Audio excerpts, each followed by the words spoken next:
Ups are gone. Osteoarthritis or? Well, I don't know osteoporosis or- the technical names. Okay, before we start, I've already started. no, don't. It's all right. Well, just a second. I don't know what it is, read a spec here. She was married to McCaskill. Right, Lori McCaskill? Ready? Let's go. All right. Oh, that's not flashing. It's recording. Okay, Is it working? Yeah.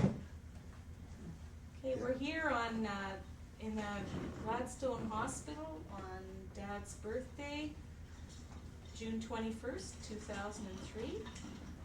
And we wanted to have Dad talk about some of his baseball days. Who was that? When did you start playing baseball and what position did you play? Well, I started playing center field when I was a kid going to school.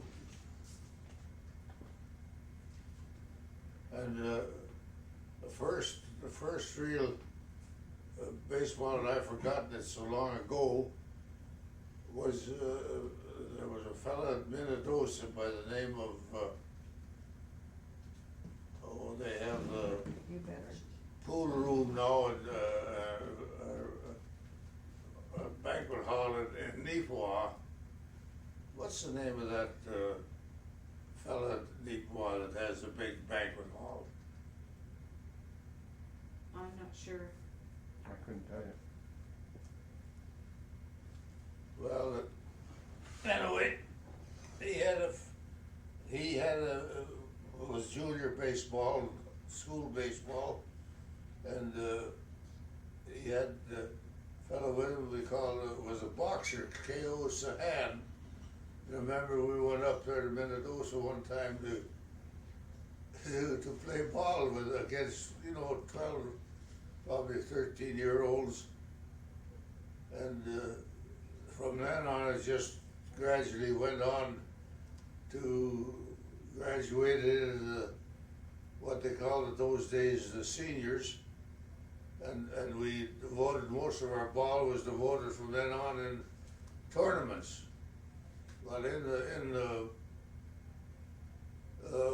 let's see, in the 40s,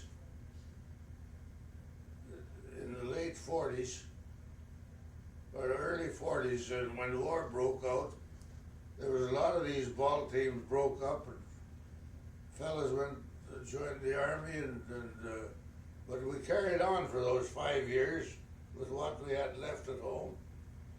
And I remember 2 years in a row, we got an invitation from the Dauphin ball team to come up there on the 24th of May and have a couple of exhibition games.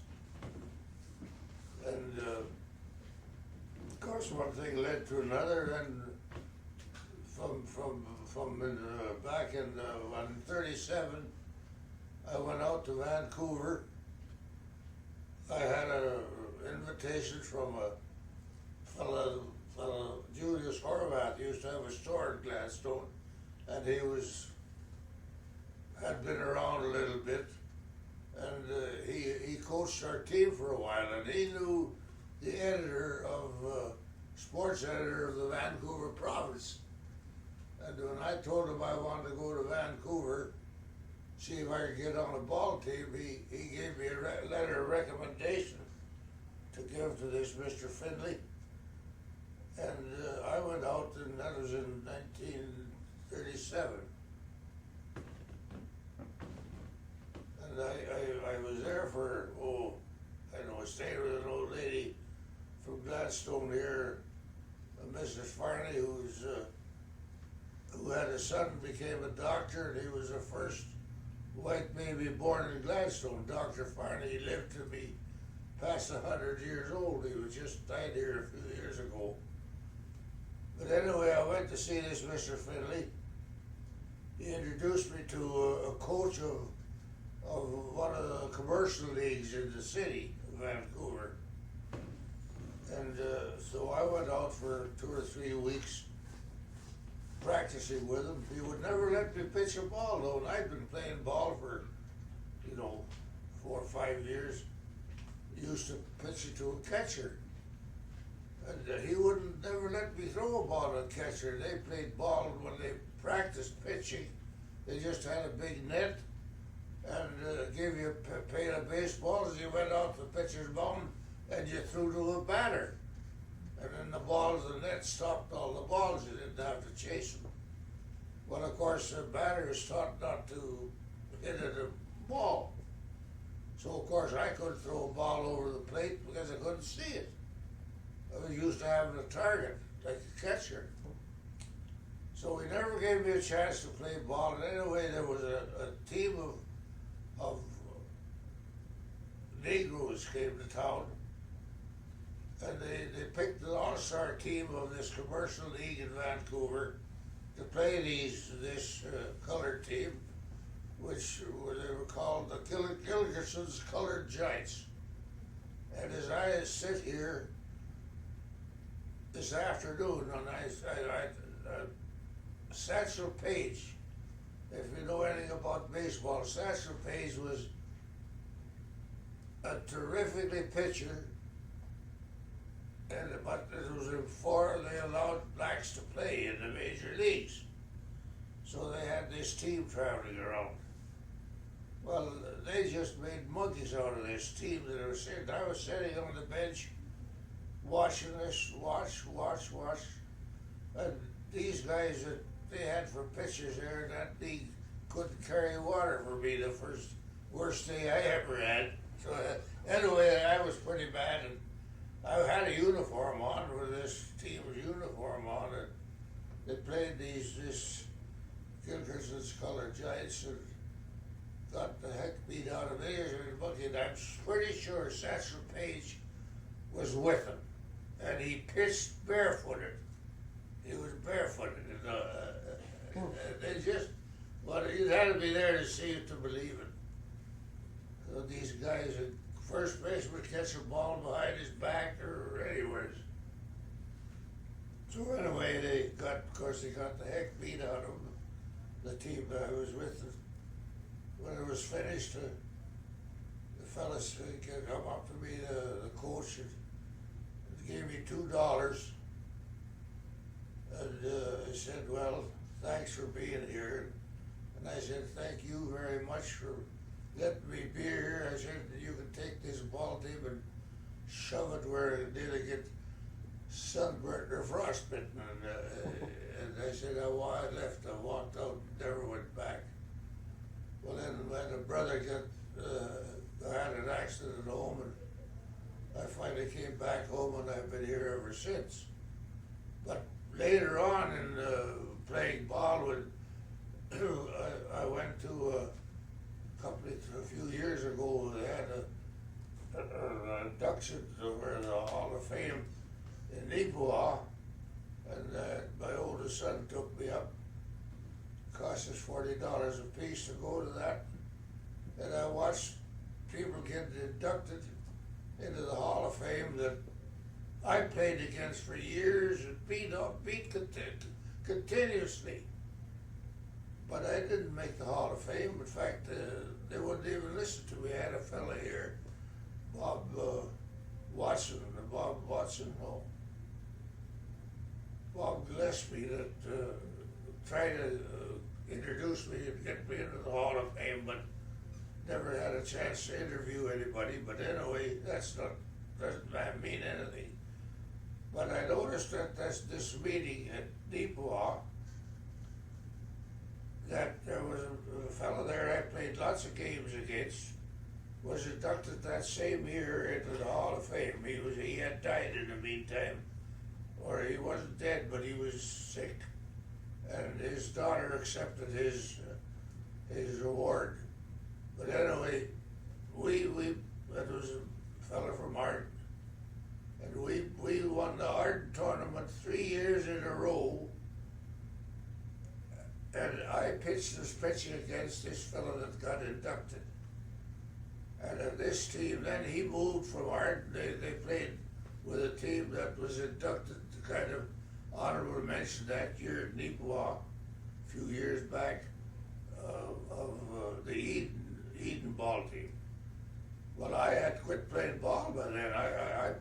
against those guys lots of times and beat them. But our team never got recognized. So it's not what you know, it's who you know. It looks to me like this Hall of Fame is a bit of a puzzle, like a lot of other things are in sport today. So, Can you tell us about some of the tournaments you played in? well, there's one tournament in particular that I am proud of.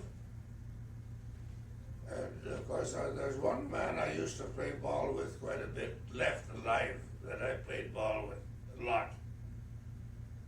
When we had the good team, he played with me. He's living in Winnipeg yet, but he's not too bright either anymore. But anyway, we were at a tournament, went to a tournament in Rapid City this one time. And I have a brother 20 years younger than I am. He was just starting to pitch. So the first game we had was a 5-inning game against the Rapid City Seniors. And I pitched that game, and then we won it. The second game happened to be a 7-inning game, and we always tossed to see who batted, choosing the batting. So we won the toss, and of course you always take the last inning of the last bat. So they thought, oh, this is against the Rapid City Juniors, high school kids. Oh, well, this will be a pushover, so we put my brother in. The managers the coaches put my brother in the pitch, and they started playing in the first half of the first inning, and all of a sudden somebody says, hey, do you see what the score is? It's 5-0. There's nobody out, and the bases are loaded. So, oh boy, the coach said, well, we better do something about this. So they called me back in, and I went in to pitch. We tied the game in the last half of the 7th. So the score, the run on third scored. So the score was 6-0 at the end of the first half. The bases were loaded, and there was nobody out when I went in to pitch. We scored we tied the score in the last half of the 7th, and we got the winning run in the last half of the 11th. And I had 1 run scored on me in 11 innings from third base with a score 5-0 and nobody out and the bases loaded. Now I want them to go back and show me anybody that even touched that in the big leagues in the last 60 years or 70 years. And I pitched and then the last 5, I had another 5-inning game after that against the juniors when we tied it and we won it in the 11th inning, and I pitched 5 innings against Verdun, and they had a pretty good ball team. They were all good uniforms and everything. Had a lot of hired men on their team, and we won that one. And I pitched 21 innings of baseball that afternoon. Now I want somebody to come along from the Hall of Fame and tell me where that ever happened anywhere in the big leagues. That somebody went in with 6 or 5 runs against them, bases loaded, nobody out, and then pitched 11 innings to win that game. Plus another 10 innings or 12 innings besides. Your arm must have been ready to fall off. I don't know how many times in 20 years that somebody asked me, does your arm ever get sore? I said, sure. Well, how long does it stay sore? Oh, I said, till the next tournament. You know, the mind over matter is is a tremendous thing. Mm-hmm. So what was your best pitch? What kind of pitch? Well, I had what they call now a slider. And all the baseball rules have changed since then. Because the zone has changed. Now 99% of the batters that I see, which I don't see very often because I can't watch them, they're just dollar signs running around the bases. But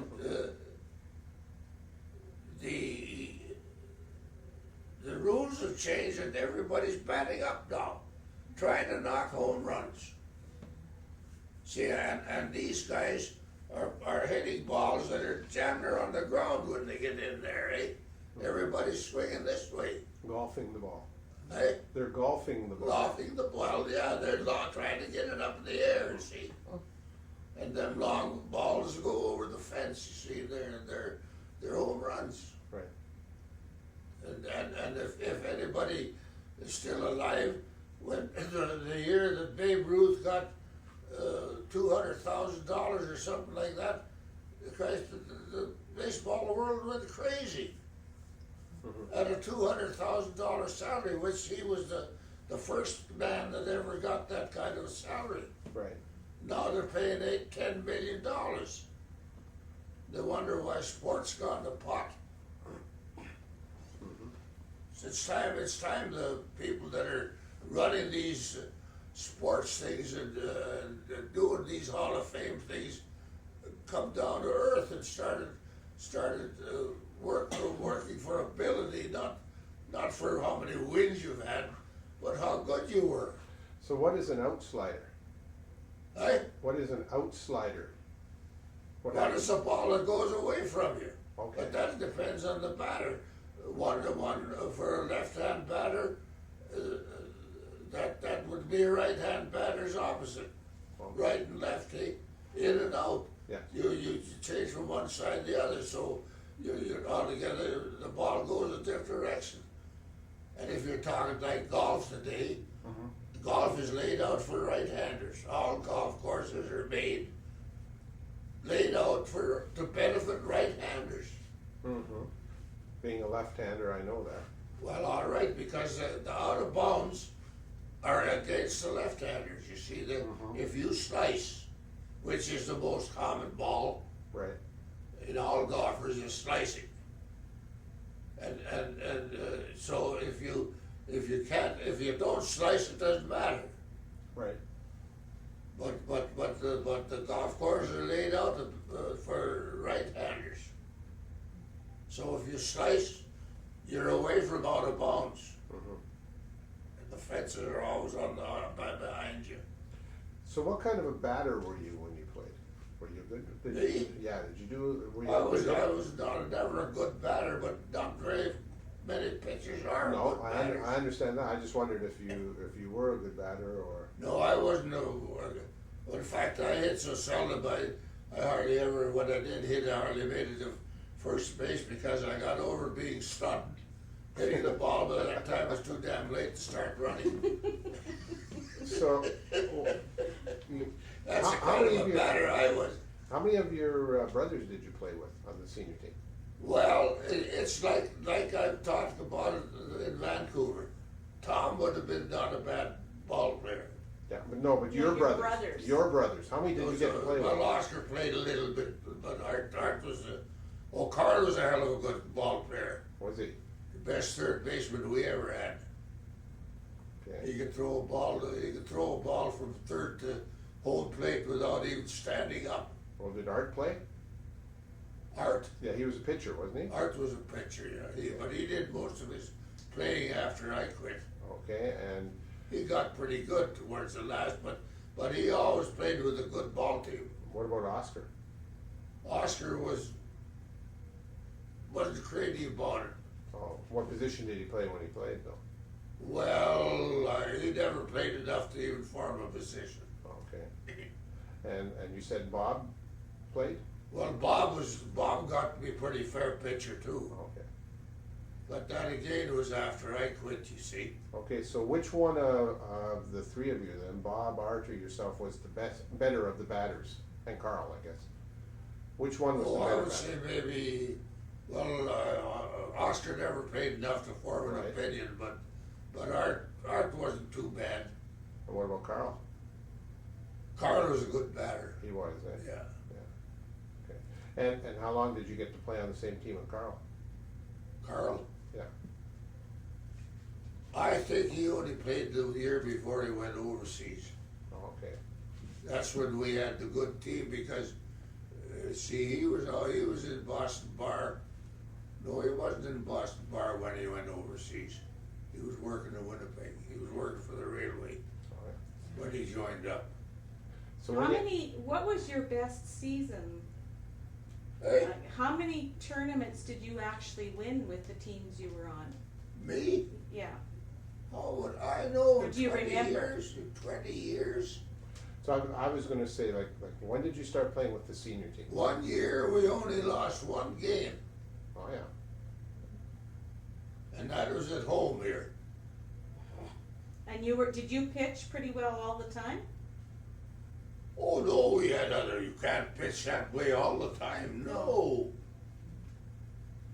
Okay, so now, when did you start playing with the senior team here in Gladstone? Well, I quit at 46. All right, and so when did you start though?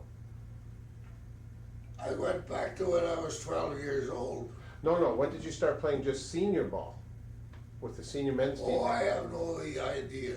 Can't remember the year. Okay. Well, it'd be, sure, I'm probably Were you about 18 when you 18 started? or 19 years old, All right, probably. so by that would put it about 19, 28, 29 that you started. Because playing. I started playing center field. Okay, and you said you had a really good team in 39 or 38, 39. 39. Yes, that's what you just said. I Well, thought. I think that was a year before they all joined the army. Right, yeah. So who were some Now, of the who were players? the players? Who were the players on that team that you remember that were Well, we playing? had 4 standbys. Okay. Milt Younger caught for me nearly all the time. Mhm. Stuart Broadfoot played first base, and Davy Smith played the field somewhere, but he was our leadoff man. Mhm. And when I was in my prime, those are the 4 guys that made the nucleus of the team. Now there was people come here. There was people who worked on the railway. There's people who worked in the banks. They used to even the butcher here used to hire people to come in if they played ball. Beltons, there was a Belton, Charlie Belton, who played ball with us quite a little bit, that taught school here in town Mhm. for a while. And he finally left. He was a hell of a good ball player. There was a big family of them, about 4 of them. They all were good ball players from Clovis. And Charlie was, I would say, maybe the best, the first one. Bill was the oldest. I was just starting to play ball when Bill left here and went to the state down to Ontario. And I arranged a meeting for him. We had a go-away party for him before he left at Old Doers Cafe where the big shop is. Mhm. And I organized that, but I was still in my early 20s then. Okay.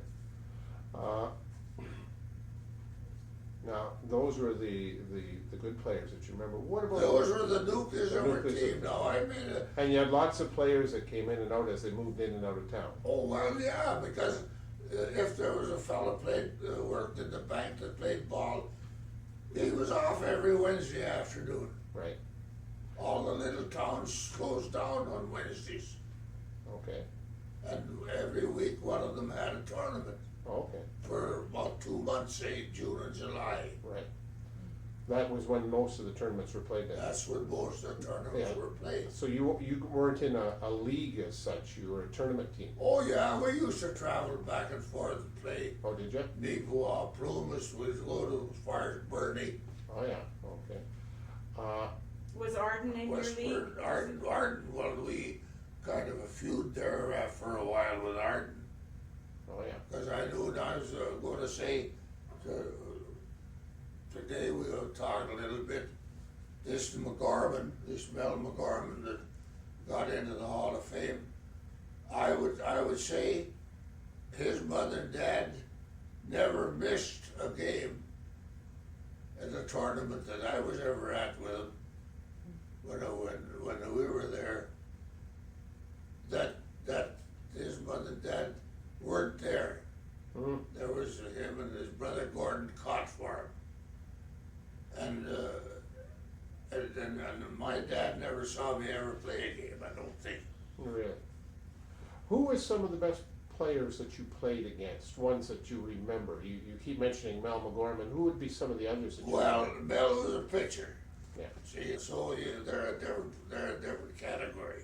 just like a goaltender in As hockey. far as ball playing is concerned, pitchers are in a class by themselves. Mhm. They were in my day anyway. Okay, And that's what most people were looking for, and that's what they're looking for today, right, is pitchers. right. That's where and catchers, and that's where your nucleus of your team is. Right. Now, you said when you played against Mel McGorman, you won most of the games? I said we won the Arnhem tournament 3 years in a row, and the final was always against Arden. But you And the same pitcher, me and Mel. still haven't answered that one question. Who were some of the players that stood out in your mind that you played against? Other Well, than Charlie Belton was one of them. Oh yeah. There was a little fella from that they got honorable mention the year after I quit, was Eden. But Arden had joined up with them because, it was a little more than a year after I quit. But just 1940, 46, I think, or 47, they were mentioned at this induction that Ken and I were at Deepwa. But that's not only 2 years ago, because they only have those meetings every 2 years, I think. Right. See, they had it at Morton this year. Mhm. The induction this year was at Morton. Yeah, it was. I remember that. Yeah. So Mr. Belton and Charlie Belton was one and one of the best. that you played against. Yeah, he could bat and he could pitch. To a certain extent, he could pitch and he was an all-around ball athlete. No, he taught in town here. He was really good with the kids, and the municipality advertised for a secretary, and he applied for the job. He was teaching here, but he was a good teacher, but he was good with the kids, eh? And in sport, like, and so something like you are with down there at Glenbrook, and they didn't hire him. They hired a complete stranger. So that cheesed him off, and he quit teaching here, and he went to Borders and joined the post office. Oh. But he still played ball down there, but he Right. was gone from here, you Right. So you lost him. see. Lost him. Both the kids lost him, like, Yeah. he was getting up in years too, you see, he was older than I am. And, so he was older than I was, so, there's no question about that, we missed him. But the kids in school missed him more than we Yeah. did, because it was just about finished anyway. Right. But that happens everywhere, you see, we found out that the man they hired in his place as secretary was the son of the secretary of the Union of Municipalities. So some So inside there work. was a little bit of a word put in there, you see, Right. and so his son was hired. Right. Well, he's spent And you're tired. No, lifetime here and then after that, you know. But he had a good job then, and he kept that job, and then he got the fertilizer agency just after the war. So when I was trying to get it for my brother Albert. Mm-hmm. So, but that is my history and my feelings, and as I say to anybody that hears this little diatribe will realize that sport has become a non-sport game, and we're worshiping athletes today and the dollar rather than the sport. Mm-hmm. And there is no more, very little sport left in sport. And these people that are promoting all this stuff, it's just about time they woke up and started throwing a straight ball, let's put it that way, That's in professional sports you're talking as a about. professional sport. Right. So, for an old timer like me, to see that what we put up with in those days. your equipment certainly would be different. Again, you go into the equipment. We went through a couple of years ago with a youngest son on a trip down. We were down to Florida, and we went through the baseball factory where they make all these bats for these things, and they told us there that they supply all the bats for the major leagues. Right. We used to cry every time somebody broke a bat because we couldn't afford to buy them. Right. And here's these multimillionaires getting their bats supplied because they put their name on them. Yeah. Cripes, it's mind-boggling when you get find out what's really going on in the sports game. What was the farthest you had to go for or not had to go, but what was the farthest you went for a tournament? How far did you go away from Gladstone? Well, the furthest we went was I say we had those 2 invitations 2 years in a Too row. often. As I don't know whether it was a drawing attraction or what it was on the 24th of May in Dauphin. How did you do in those games? Eh? How did you do in those games? Did you beat Well, I Dauphin? felt young because I was young. Did you beat Dauphin though? Sure, we beat them, or they wouldn't have invited us back. They just like the suckers for punishment, were they? Well, no, not necessarily, but somebody that was worth watching. I Right. mean, we were all duffers. Was there big You crowds know, for those? that's 112 bloody miles, and that was all gravel. Right. Was there good crowds for the game? Well, Jesus, that's 80 bloody years ago. Well, I just wondered. 75 years ago. I just wondered if you remembered if it was good crowds or not. Not the specifics, No. Oh, okay. because the one thing about it, Darryl, is you don't watch crowds. No, but you often will notice how many people just have an Oh, idea. there's a hell of a difference between an empty stand and a full one. Well, that's what I say, where the stands full. But that's automatic. Mhm. You're not really aware of that. If you're doing your job, you're not really aware of that. Mhm. You know, if you're saying, well, what am I going to get out of this, eh? Right. But that's the only thing that motivates anybody today You're right. is what are we going to get out of this? You know, it doesn't matter how good I am or how bad I am. What am I worth? Right. How much will they pay me?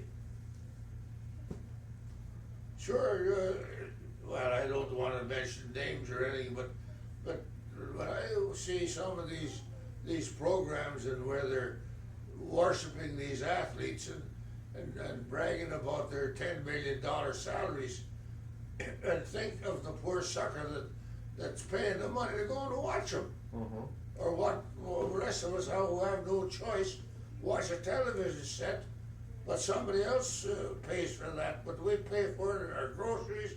Next, we got a best hockey player in the world, according to the experts, which is a bunch of crap.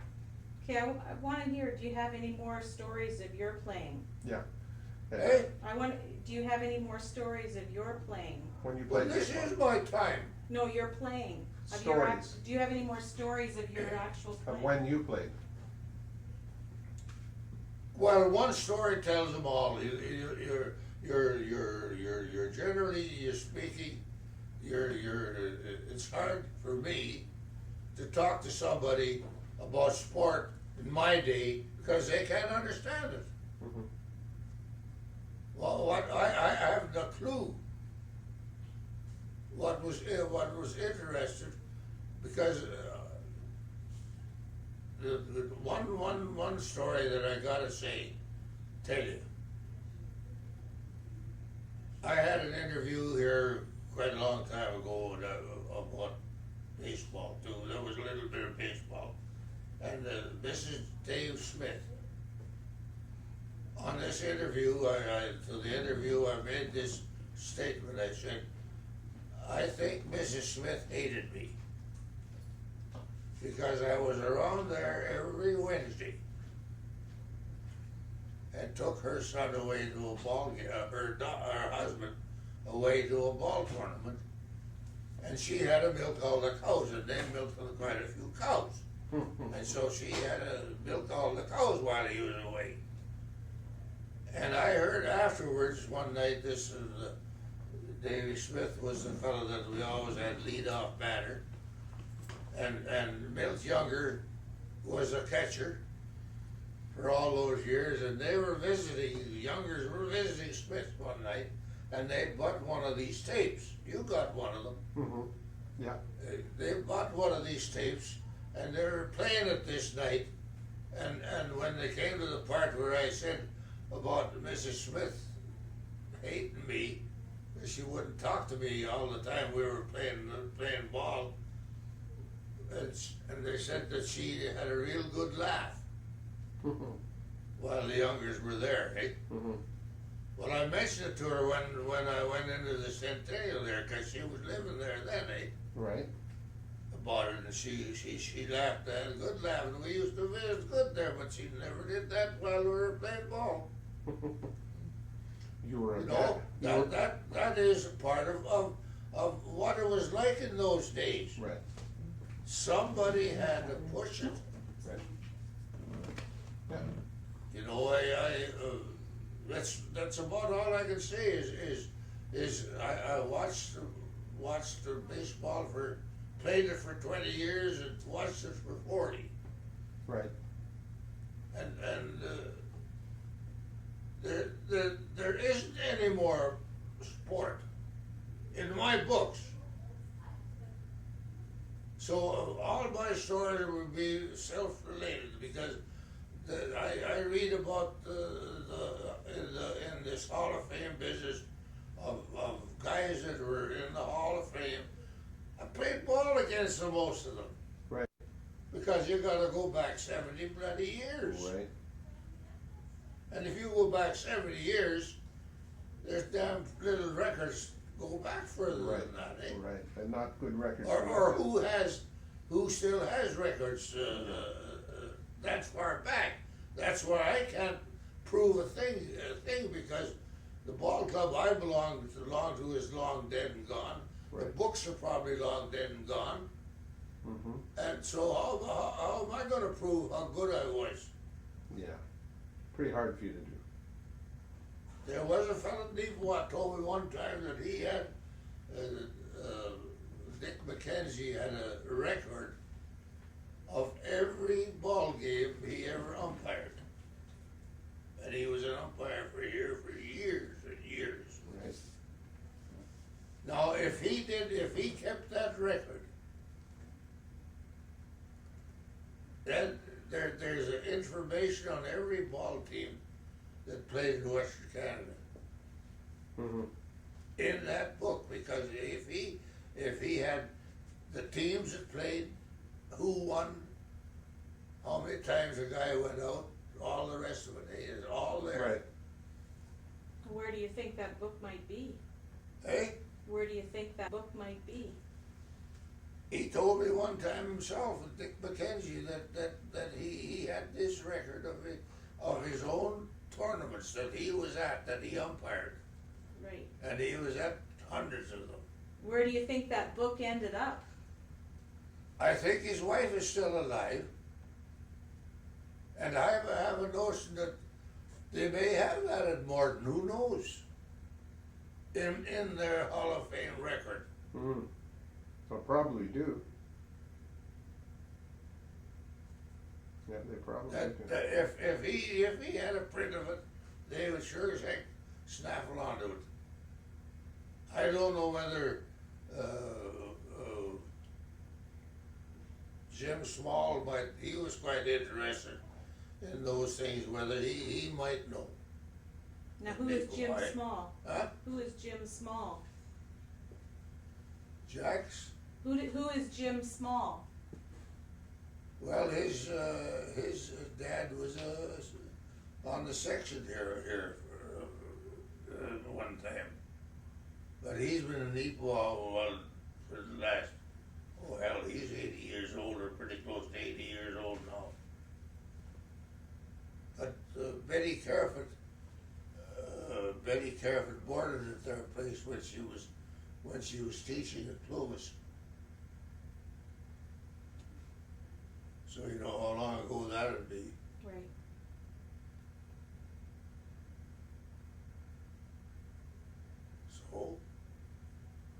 So that's the way the ball bounces. Well, good, we've got it on tape, we appreciate that. Thank you very much. Well, you're welcome. We'll be able to look at it for you. I hope it's, I didn't blow it. No, you did well, very well. We got 42 minutes on it. Didn't know you talked that long, did you? Yeah.